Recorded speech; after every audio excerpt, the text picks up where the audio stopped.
Dawn Part 2 picks up is with Bella transforming into who she's always wanted to be and always needed to be, and who Alice always envisioned her to be, the most powerful vampire of the Cullen clan.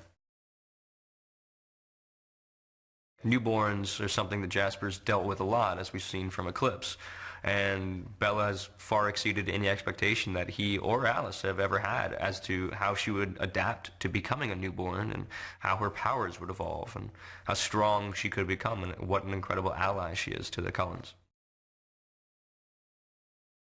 In Breaking Dawn Part 2, we see Bella's transformation into a vampire, and especially into a newborn vampire, is very easy for her, and it's almost it kind of dissuades it kind of puts off Jasper a little bit. He's so surprised, but he's also proud of her, and he also finally can be around her without wanting to kill her, which is great for him. And she shows up. Emmett shows how strong she is. She actually is stronger than Emmett when she's first turned, and she has got these new powers that she's starting to realize, which will come in very handy towards the end of Breaking Dawn Part 2. She grows quite rapidly, just like when she was, growing inside of her mother. Once she's out, she becomes this little girl real quickly and loves to run around the forest. And she gets spotted one day by a vampire on the move, and she thinks that this Renesmee is not just half human, half vampire, but what they call an immortal child.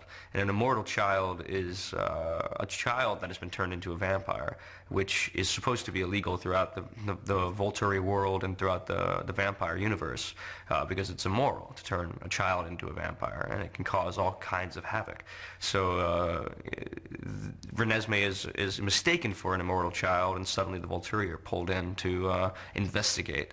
Is this an immortal child, and have the Cullen family breached one of the oldest traditions? And if they have, does the punishment suffice? And the punishment is death. I think anytime the Volturi are called into question, the Cullens, of course, kind of are resigned to have to fight them off and to figure out a way to go about it. And I think the Cullens' greatest asset in this, in Breaking Dawn Part 2, is their ability to bring their friends in, to bring in other vampires they've met around the world, and to bring them and witness for them that Renesmee is not an immortal child. She is a half-human, half-vampire, a very rare breed, and that the Cullens have done nothing wrong, and nor have they ever done anything wrong to cause the Volturi to be angry with them. Big fight against the Volturi. Jasper takes on about 6-7 Volturi guards at once.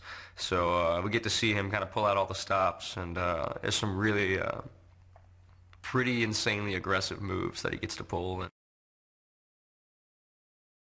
I'm very excited. We got some amazing people coming on board, and I think the fans, especially the Twihards, are gonna really enjoy seeing like these live-action depictions of these characters from the stories that maybe don't have too much bearing in the book, but you guys should get to put a face on it now, which is really exciting for all of us as well. And we tried to welcome them into the town the way we Cullens know how, which is taking the night. It's been amazing as we've grown together over the years. It's been really, I've been really proud of my castmates and the choices they've made and the things they've done and what they're going to accomplish with their lives and their careers. I'm lucky to be around such accomplished individuals.